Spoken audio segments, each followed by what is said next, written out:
what we represent, man. Big money bound. So let them know, man. Big money bound. Get the kids, man. We got the kids, man.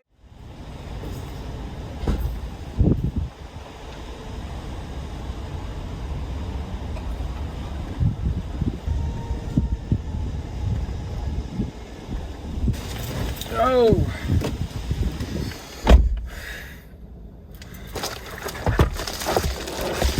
I ain't never did that before.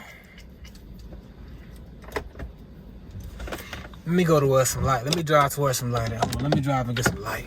All right, so we got some more light so y'all can really see me, see what's going on. Got the Cash hoodie.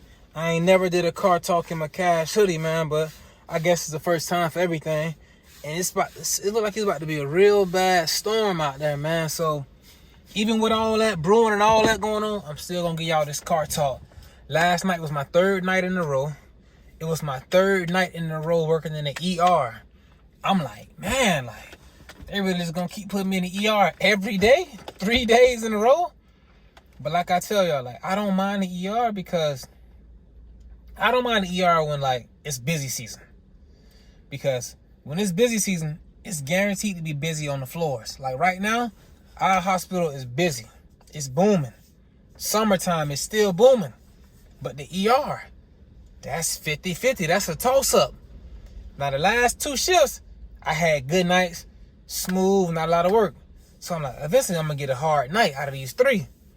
Last night was just as good, man. Like, my workload has not been heavy. It's just I had to deal with, like, just silly stuff and, like, just, like, nonsense kind of stuff, man. Like, for example, they telling me, a secretary called me. They need you in room, yada, yada. They need you there, stat. Okay, stat. I can do that. If it's stat, I can do that. Do you know what's going on? What they need me for? Do they need me to bring anything? Any vent? Any BiPAP? ABG kit? Treatments? What? Oh, I know. I don't know what they just said. Come quick. Come stat. But hey, if that's all they told you, then that's all you can tell me. So I'm like, all right, no problem.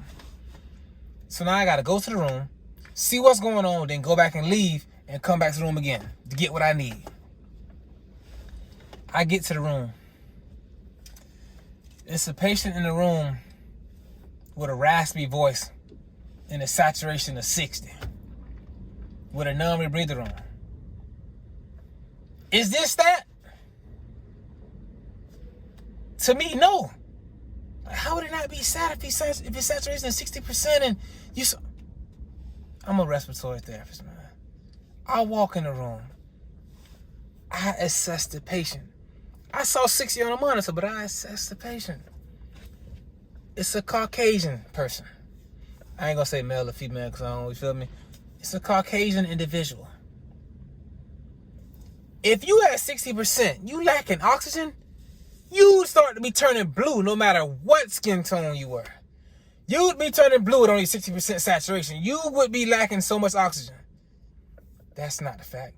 You would be breathing rapidly, trying to compensate for the lack of oxygen that you're getting. If you had 60, it was a normal respiratory therapy rate. Was a normal respiratory rate. So I'm like, Randy, why was it saying 60? The probe wasn't attached the correct way.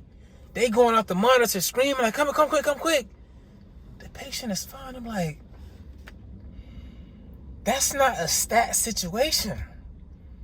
So now if that's what you call me for, a stat, the next time you call me for something stat, I'm going to assume that it was something like that and it's not really stat. It's like the boy who cried, the wolf he kept, help. Then when he finally needed help for real, nobody came because he was always playing around. They order treatments for the patient. I'm on my way to get the treatments. It's like I'm trying to tell the nurse like, yeah, it ain't a real. It's not a stat situation. The SpO2 reading isn't correct. Patient is doing okay. They doing fine. They looking at me like I'm crazy. Like they looking at me upset because I'm not panicking with them. I'm like, I go get the patient med. The doctor called me. Hey, are you coming back? Are you coming back? So I see everybody crazy, dog. Bring a BiPAP. I was just in there. The patient don't need no BiPAP. But I'm not finna go back and forth with nobody with no phone saying, no, I'm not bringing it, I'm not bringing it, I'm not bringing that. No, they don't need that, they don't need that. Next thing you know, you getting written up for delaying patient care. Never happened to me, but I've heard it happen to people. You want me to bring a BiPAP? I'll bring it. But then the way I'm bringing the stuff, like, I'm staying cool, calm, and collective. I'm cool, calm, and collective under stressful situations. I wasn't always like that. But over the years, I've become that way. You just, you're going to make a mistake. You're going to hurt the patient, or you're going to hurt yourself. You got to chill, bro. You can't rush perfection. So I'm coming, but I'm bringing everything in the right, proper way. But the manner in which I'm bringing this, it made the doctor kind of take a step back and be like, hold on. The respiratory therapist isn't panicking. Let me really look. I see why he not panicking. You know what? Maybe we don't need that BiPAP. Just sit it outside just in case. Give him the treatment, see what happens. I'm saying in my head, thank you, Lord. Like, thank you. Thank you. But I'm glad they realized and came around. But it's like, the nurse looking at me crazy. Secretary looking at me crazy because I'm asking them questions about what they want me to bring. The doctor looking at me crazy because I ain't running. But like, if I'm panicking, when you see the respiratory therapist panic about a respiratory therapy related situation, that's when you may want to go panicking. No, something ain't right. Nobody should be panicking. Everybody should be comfortable in their skill set that they can do what they can do. And if they can't, they got backup. You can always ask somebody, hey, can you help me with this, help me with that? You don't have to try to, I don't know, but I'm just gonna wing it. No, hey, don't chicken wing this thing. You can't chicken wing this thing around here because this is people's life. So I don't mess around like that. But I used to do that running around, bro. Running around going crazy. Mess around and had a panic attack. Your boy, I'm in there having a panic attack, bro. So I'm like, bro, something ain't right. Like, bro, I feel like I'm finna die. Nah, something ain't right. But that's another YouTube video for another time. But come to find out, everything was straight. I'm at the doctor's office like, nah, doc, hey, doc, I'm telling you, dog, like, bro, I was finna die, like, bro. Doc, like, dog, you good, man. Like, I got your tests, your blood pressure, hey, bro, like, you good. You just had a panic attack. I'm like, nah, not me. Not Rando, but when you on here stressing and this, that, and all that pressure getting on your head and that stress, it's real. They won't get me, dog. I'm moving nice and easy, dog. Nice, easy, smooth, and efficient. Then I had patient came in. They still doing the treatments for patient with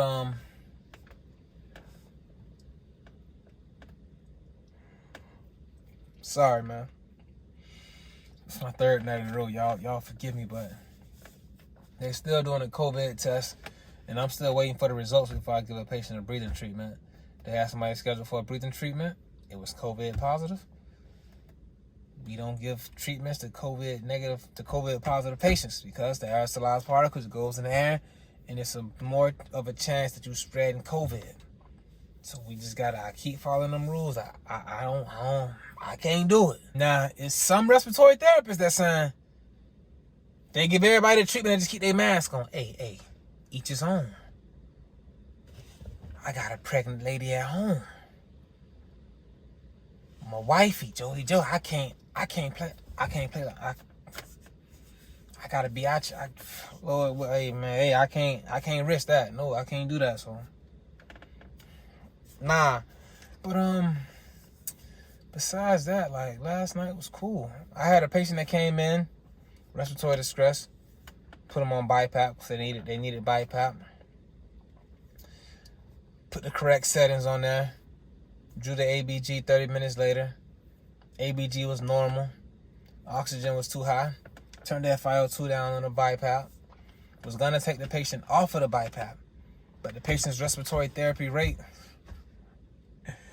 I'm saying the patient's respiratory rate was still to kidney. They was breathing like 35, 36, 38 a minute. So I was like, no, I'm going to keep them on the BiPAP until that calms down. I'm just going to give them less inspiratory pressure. So less expansion, you feel me? Less expansion, like just let them try to slow it down, work nice and easy. It could be the pressure that's making them like panicking, you know? So I'm just trying to, we practice in medicine. So let me see if this can help you. Because your ABG was good.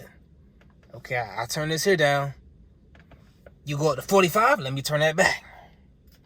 I'm just giving an example. That's not what happened, but that's just an example. And then, like, besides that, man, I had a great night. Everything was smooth. Everything was good. I had somebody reach out to me last night, man. Sent me a text that was saying, they sent me a picture text that somebody sent them. They forwarded it to me, like, yeah, man, my little brother was just watching you on YouTube. He was asking me, was this my homie? Did I know you and all that? I was like, yeah, I know, dog, man. He was asking me to tell you, like, he going to school for respiratory therapy program. He think that your videos are great, you're funny. And once he gets accepted into the program, can you give him any tips, any pointers to help him get through it? Like, man, that kind of stuff is, like, amazing to me still. Like, I know people watch the videos, but I don't really, like, see them watching it, so I don't really know nobody watching it. I just see a number saying, okay, one person watched it, 100 people watched it, 200 people watch it. But to have somebody, like, contact me and say, hey, man, my little bro just was watching your video. He wanted yada, yada, like, man, I love the supporters, man. Like, that's just more reason to keep going and keep doing what I'm doing, so. And I told him, of course, man, like, the whole program is really about your determination and your willingness to sacrifice certain things, like sacrifice going out on them club nights, Saturdays, Sundays, sacrifice all that video game playing, sacrifice all that girls' night out and brunches and all, because you got to really put your head in that book, man. Like, that's from my point of view, because I was really in that, like, it ain't come easy to me. I had to really get in there and grind and, like, study that stuff, man. I like my Big Money Bound lane, to be sure. I had to really, BigMoneyBound.com for all the Big Money Bound TV merchandise. So if you want one of these, BigMoneyBound.com. So that's what I told him. Like, it wasn't easy for me. I had to, like, get in there and really try my best to make it happen. I barely made it through that. But hey, God real, and I'm here now. So. Then yeah, that was the majority of one night.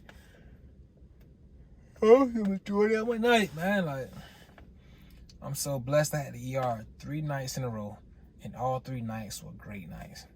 I say in all 3 nights, I didn't do 1 night's worth of work. I probably did 3/4 of 1 night's worth of work. Sometimes you'll come to work in the ER and you'll do like a week's worth of work in 1 shift. So I don't experience both sides of it, man. But now I'm finna really just go home, relax. Like it's raining, it's finna storm. That's the perfect weather for me to just be at home, off, playing my video game, chilling and relaxing, man. And I know everybody want to know, like, my Warzone gamer tag. Everybody want to play with me. I got you. I want to play with you as well. But I gotta get good first. I can't just be honest. I ain't won yet, man. Let me get good, then I'ma link up with you. Trust me. Just let me get good. But on that note, let me get out of here. Instead of letting me get good, let me get gone. Let me get gone.